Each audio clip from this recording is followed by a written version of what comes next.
Good morning, everybody. Well, here's your next episode of Chiro Stories. I believe this is volume 3. We're going to call this one Bryce because it's about Bryce. So approximately 2002, around that time, I got asked to come speak to a homeschool group. So I went to the group and addressed them about chiropractic and kids, and it was a big group. It was a large church. There was probably 100 people there. And my patient is the one who asked me. She was a part of this group, and I had been taking care of her daughter, Thea. Thea was about 6 years old at the time, 5 or 6 years old. She said, will you come and do this? So I did. But what I didn't know was that the lady that actually ran the homeschool group, Tracy, didn't want me there. She didn't believe in chiropractic. She didn't want any part of it, but they needed a speaker, so she allowed it. So I come and did my presentation. Well, the next couple of weeks, one of the kids come in, another kid come in, another one from this homeschool group. And they come in with, ear infections and bedwetting and just normal things that you see in your office.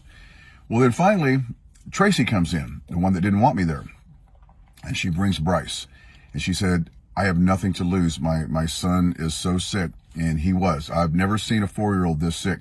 He had asthma so bad. He was on several different medications, breathing treatments, inhalers, rescue inhalers for adults, a little bitty 4-year-old. He couldn't leave the house. He couldn't play outside. He couldn't go to church. I mean, he had been on a church prayer list for over 2 years. This child it was horrible. And I'm not over exaggerating this for the story. It was the worst I'd ever seen to this day. Well, I'm not in the practice of x-raying 4-year-olds, but something was going on. So I x-rayed Bryce's cervicals.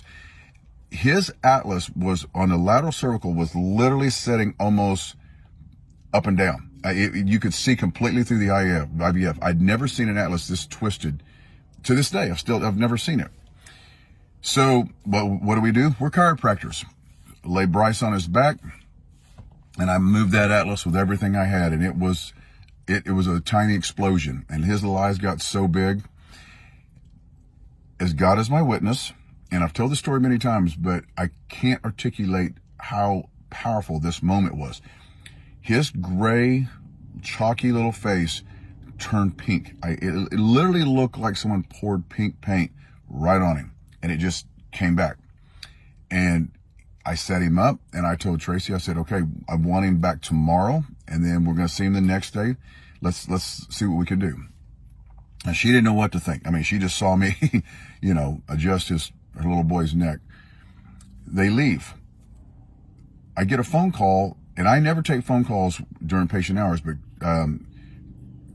Krisha or Crystal, one of them said, you need to take this call.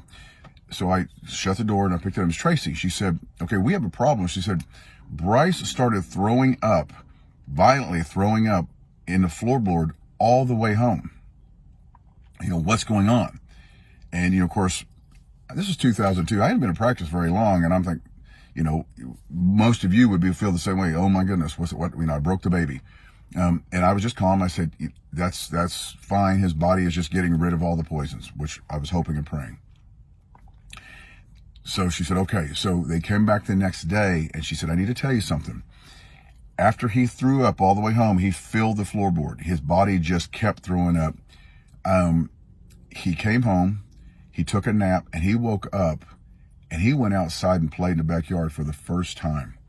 She said, it was almost like a miracle. She said, there's a breathing test that they do. And I don't remember the exact numbers, but this is the perspective. She said, with all his medications, he would breathe this thing. We try to get him to like 120. I don't remember what the numbers are. We could never get him there, ever. He just blew 160.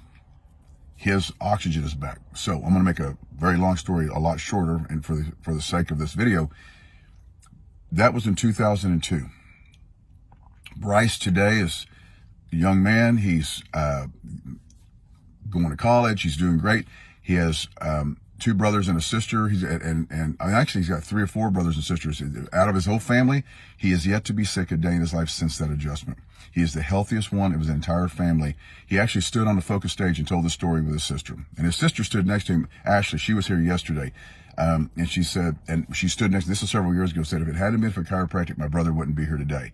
And he told a story, and it was powerful.